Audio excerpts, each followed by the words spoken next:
PNC News First is presented by the Bank of Guam, the People's Bank. Pizza Hut, we're taking pizza to where it's never been before. Taco Bell, the only place where you live Moss. Colgate, the #1 brand recommended by dentists. And IT&D. PNC News First, broadcasting live in high definition from Tumon, Guam, on KEQI and KTGM, and on KPPI on Saipan.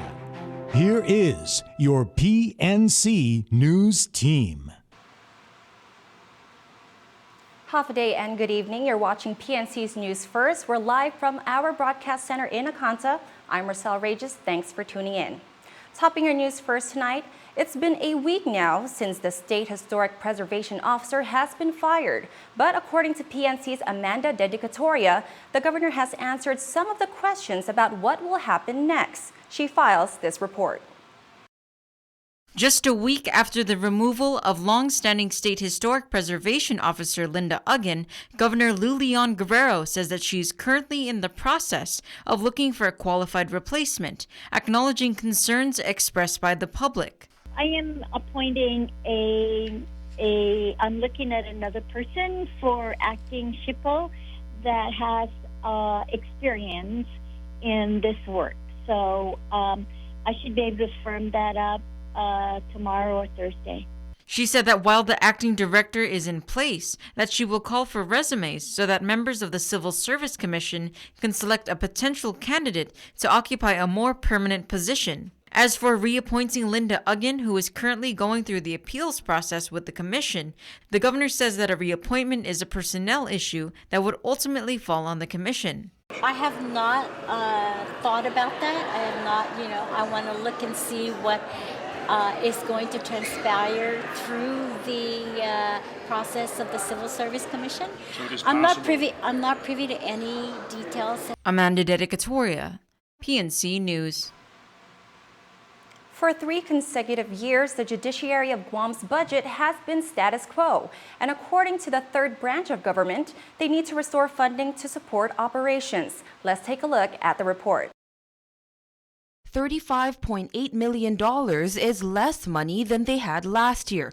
But according to the judiciary of Guam, which sat before the legislature this morning to mull over their fiscal year 2020 budget request, it is enough to support operations. So what does their budget cover?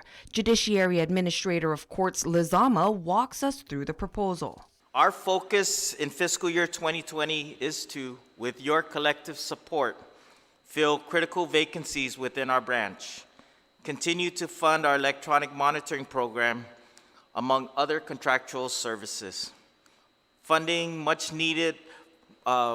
much needed technology upgrades to our network and our court security system, funding for jury stipends and indigent defense, funding for treatment in our specialty courts, and funding to support the appointment of an aide judge to sit on the Superior Court of Guam.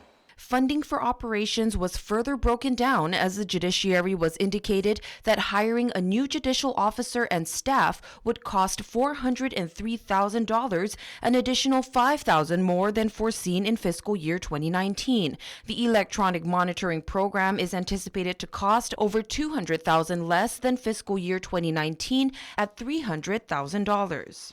It was noted that personnel is the biggest cost foreseen by the judiciary as they propose to fill critical positions and reinstate the salary increments and merit bonuses.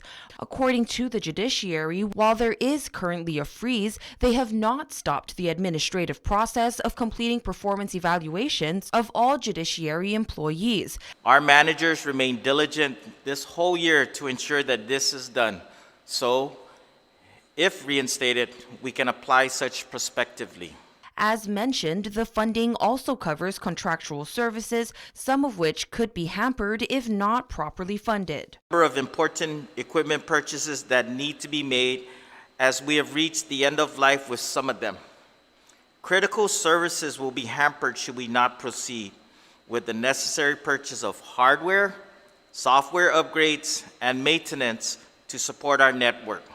While the budget presentation was considered to be simple, even scary, simply for a equal branch of the government, Senator Joe San Augustin says that although he can't promise to fully fund the judiciary, he is hopeful that senators can come as close as possible. The Department of Public Health and Social Services also had their budget hearing earlier today and requested $60.3 million from lawmakers. Here's what they had to say. $60.3 million. That's how much the Department of Public Health and Social Services is requesting for their budget for fiscal year 2020. The grand total is actually $107.9 million, but DPHS's Director Linda Denorsi explained that with the federal shares of $47.6 million, the department is only asking for $60.3 million from lawmakers.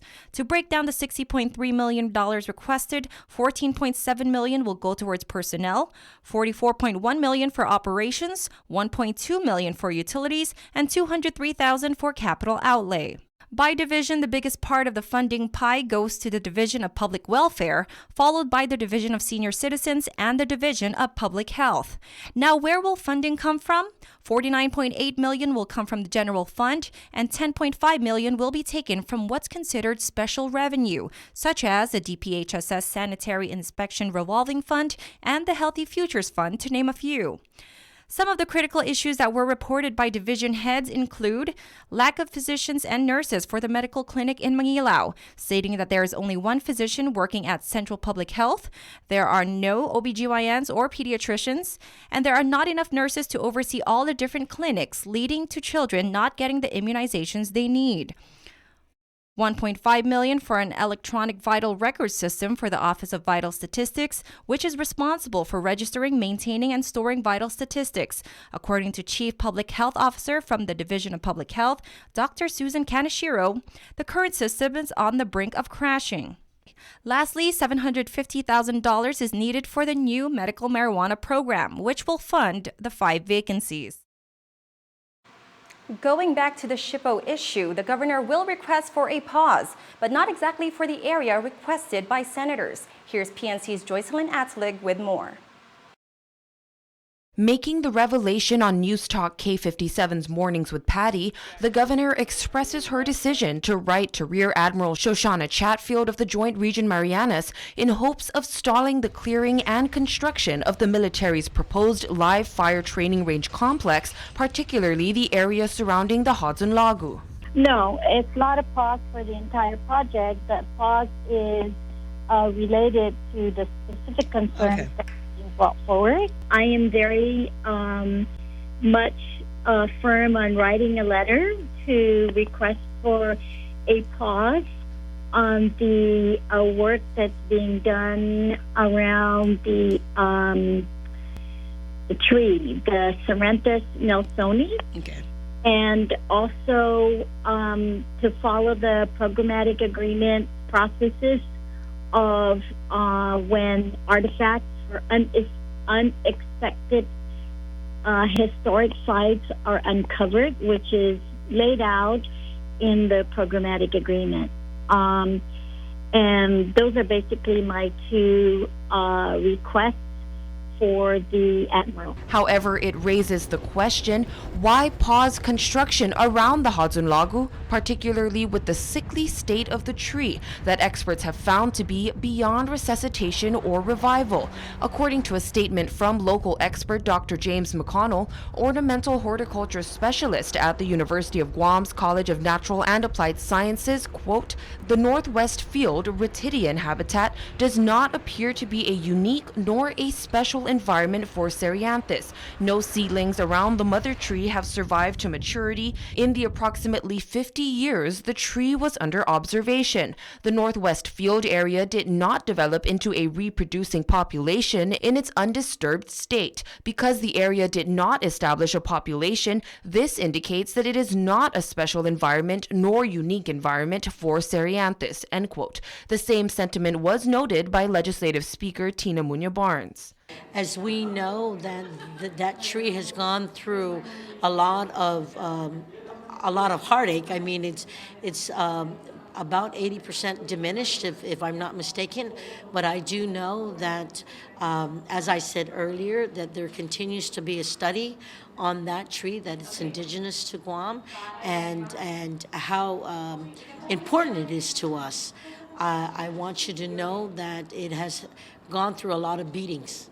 And what they're trying to do and what they're trying to work with is through repopulation and protecting its surroundings and the area around that. In addition to Dr. McConnell and the Speaker noting the current state of the Hadzen Lagu, Senator James Moylan also gave reason for his opting out of signing onto the Vice Speaker's resolution calling for a pause to all military activity within the LFTRC. We follow the procedures of the Endangered Species Act, for example, with this tree. Sure. What they've done is that they gathered the saplings of this important tree. Yeah. Right, and we're cultivating. They're cultivating their seeds, and they want to plant the seedlings in a habitat that best gives it the chance to survive and grow. Because where it's at now, it's not growing, and that current tree there is dying, and it has a fungus, and it's not going to prosper. So if we put a pause on this event now, we're actually going to stop the survivability of what we want to do with the saplings of this tree. With various experts and lawmakers noting the unhealthy state of the Hadzen Lagu, why then would the pause to clearing and construction focus mainly on the area surrounding the tree? Could it be under the assumption that it was the only fire tree with that particular genetic makeup? Experts disagree. As Dr. McConnell expressed, quote, "There are some genetic differences among the parental trees in Guam and Rota, but they are the same species," end quote. How then do we truly save the Hadzen Lagu? By keeping it at what has been observed to be an unfruitful environment, or relocating its saplings to a safer oasis to thrive? Joycelyn Athalig, PNC News. In other news, 2 bills addressing radon-associated cancer risk on Guam was recently introduced by Senator Sabina Perez. Bill 168 aims to protect children by requiring radon testing and mitigation in school and child care facilities. And Bill 169 requires information about radon, including testing results, be provided upon the sale of residential real property. Radon is a naturally occurring radioactive gas and a known carcinogen, considered by U.S. EPA as the second leading cause of lung cancer in the United States. Historically, dangerous levels of radon have been measured on Guam. In fact, the accumulation of indoor radon gas is associated with karstic limestone formations on the island. Roland Gutierrez, Guam EPA Environmental Health Specialist, mentioned areas on Guam where high concentration of radon gas have been detected. So predominantly, mostly the northern end of the island, and then the coastal areas going through the south. Radon. We do have a radon map that was made by the United States Environmental Protection Agency, and so there's been extensive studies on Guam since the 90s to determine where radon is most predominant in the substrate on the island. Buildings that are constructed in these areas are susceptible to increased concentrations of radon, as the gas may enter homes and buildings through structural pores and cracks. If Bill 168 becomes law, all schools and child care facilities would have to go through regular radon testing and mitigation. I think that's a great idea. The problem is that the capability on island for radon testing, I don't think we'll be able to meet that demand, and especially if it's a mandate that comes through. So we're having this class right now. We're trying to teach some people how to be certified in radon measurement, and there is like 3 or 4 people only in the class. I think if we bring a greater awareness about radon and its health effects, then there'll be more people willing to get tested and more people willing to get into the industry that are certified to test for radon. According to Senator Perez, the potential health effects of radon poses a major concern for the island, and the 2 bills will help protect Guam citizens, especially children, from the consequences of continuous exposure to high levels of radon. Well, don't go anywhere. Coming up next, GVB celebrates visitor arrivals, and Inet Nangifpago tours Europe.